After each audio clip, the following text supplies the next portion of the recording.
Welcome back to the channel. 10 steps to recovery after a brain injury. I've compiled a little list of some things that you can do to help yourself recover after a brain injury. Well, stick around and let's get into it.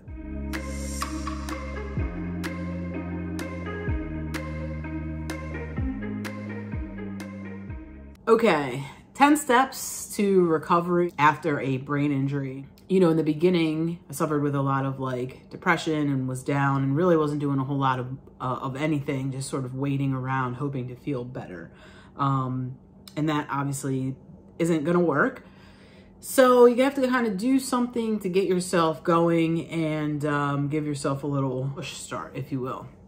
So let's get into the list that I've put together. At number 1, I have rest and relax. I think this is like a given. Definitely do want to let your system settle down and allow yourself that time to rest and relax. You might feel a little bit down and depressed because your everyday life where you're up and going and moving around and going to work and socializing, all of that stops. So you might feel guilty of sitting around doing absolutely nothing. And, you know, you're not sitting there with a broken leg or a broken arm. Your brain is injured and nobody can see that. Nobody knows what it feels like. You don't know what it feels like. It's a foreign thing.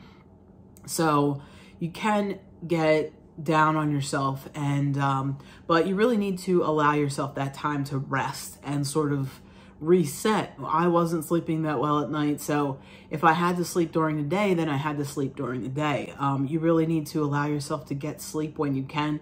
Your brain needs that rest and it needs that sleep. So this might be hard, but you really want to limit the amount of scrolling on your phone and the doom scrolling and like playing games. If you can even tolerate screens, you really want to let your eyes rest as well. Number 2, lower your anxiety. My anxiety was very high in the beginning stages of my injury.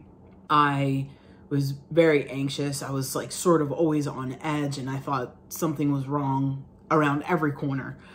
So you really need to find ways to slow your thinking and bring your anxiety down. One thing that I found helpful was binaural beats. It's literally just beats and the beats kind of go, and it's best if you wear like headphones. The beats are one side at a time. So you're getting, and it's almost like if you've heard of EMDR, there's like the bilateral stimulation, and that is exactly what's going on there. And it really does help you to sort of find that rhythm. Really does bring down your anxiety. It helps slow down your breathing. It helps to relax you. So that was one thing that I found helpful. Along with meditation, I got into a routine where I would get up in the morning, found like a really quiet place, and I just put my headphones in and just did like 10-minute meditations. And I found them to be super helpful, whether they were guided, whether it was, you know, in nature. Found that to be really helpful.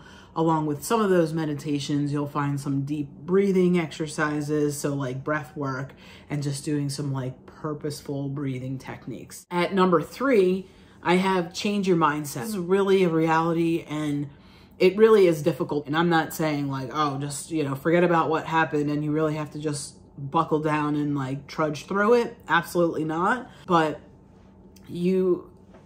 there's a point where you're kind of like, you're really in it. You're like stuck. You don't know what to do. You're feeling crappy all the time. And then you get stuck in that like, oh my God, I'm going to be like this forever. Oh my God, this is going to lead to worse like thing. Oh my God, I'm going to have dementia. Oh my God, I'm going to have, you know, all these sort of scenarios go running through your head like of what is going on. So it's all just like a guessing game. Like I said, that brings up our anxiety. It brings up our fears and our worries and things like that. But once we get to that point where we can sort of change our mindset just a little bit, and maybe if we've been feeling sorry for ourselves, we kind of try to switch that around and say, what can I do for myself to help me, you know, get through this situation a little bit better? If you can manage to get yourself up and out of the slump that comes with a post-brain injury, and over that first hurdle of into your recovery journey. You know, you have like your injury is here, then you're like in this slump of like uncertainty. If you can get yourself right up here right over that ledge, and then you can sort of work your way and navigate through your recovery. And it's not going to be all uphill. It's going to look like this. It's going to look like a roller coaster. You have to believe that things will get better. You have to tell yourself that. You need to do some positive thinking, do some positive affirmations. You know, this won't last forever. I can overcome this. I'm strong. I believe in myself. And one thing that I used to tell myself all the time was that this had to have happened for a reason. And this is just my belief about myself and just how I view like life and the world. But I really believe that like things happen for a reason, and this must have happened to me for some reason. And, you know, one day I will find what that silver lining is. So I just have to kind of keep going at it and keep going at it. And maybe the simple thing is just to make these videos so that I can help other people.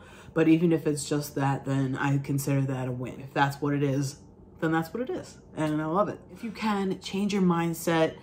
Don't feel sorry for yourself. Get yourself up out of the slump. Sometimes we have to pull ourselves up by our bootstraps and really just kind of like charge along and make things happen.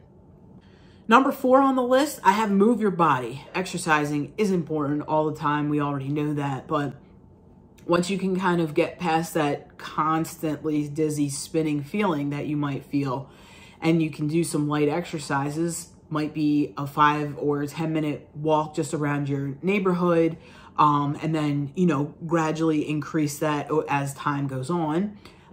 Light weights, seated or floor exercise. I tried to jump right back into, you know, an old routine that I was doing before I got injured. I was going to the gym, we were working out, and I said, okay, I'm starting to feel like a little bit more, I have things under control. Let me jump back into that. And I lasted like 5 minutes. So I needed to change what I was doing. And I found some floor exercises on YouTube. And that was really helpful to get me back into my exercise and workout journey. Okay, number 5 on the list is do something each day to stimulate your brain and do something that makes you happy. So whether it is a simple task, a project around the house, you want to paint a picture, you know, work on a puzzle, anything like that, whatever you can handle at that time, you know, do that. Stimulate your brain, get the endorphins going, and do something that brings you some pleasure. Once you get to a point where you can do something that really brings you some joy.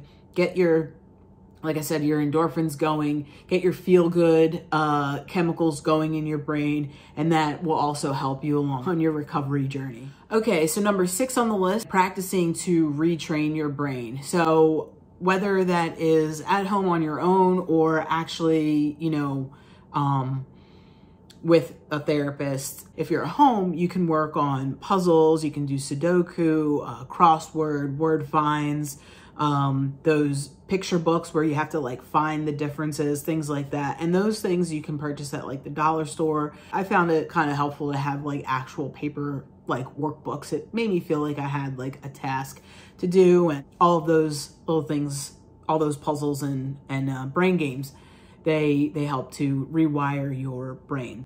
Speaking of brain games, you can also try apps on your phone. There's a lot of different apps on your phone that are geared towards brain health.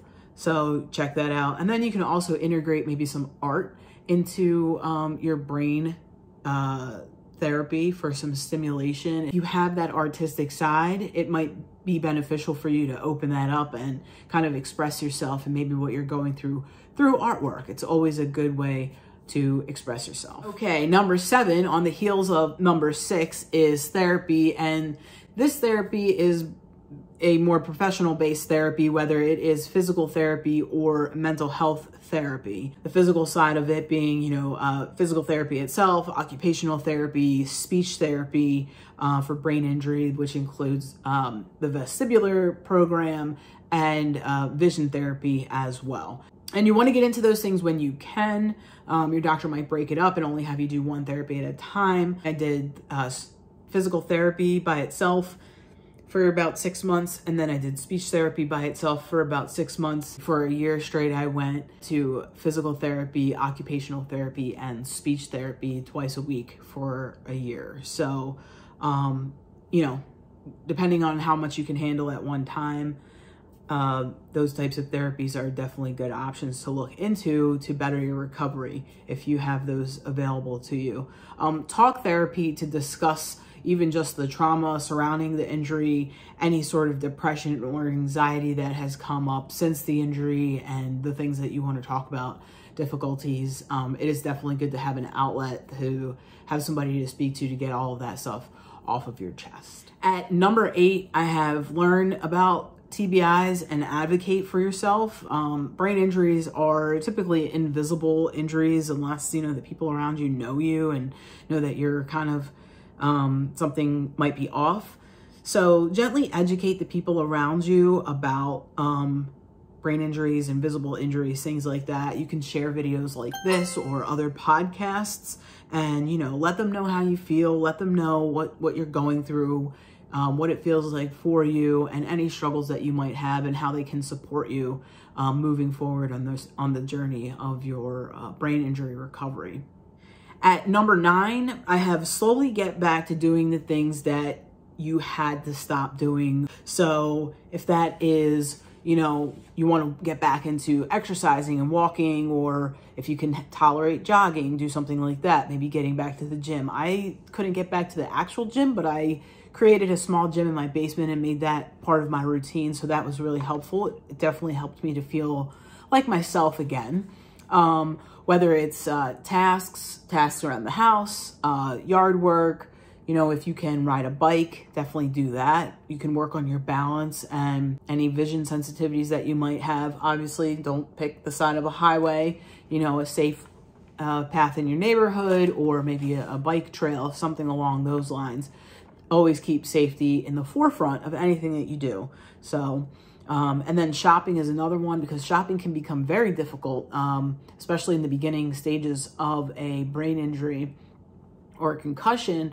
Those bright lights in the stores, the fluorescent light bulbs in like Walmart and Target and any of the big box stores are really triggering, especially grocery stores.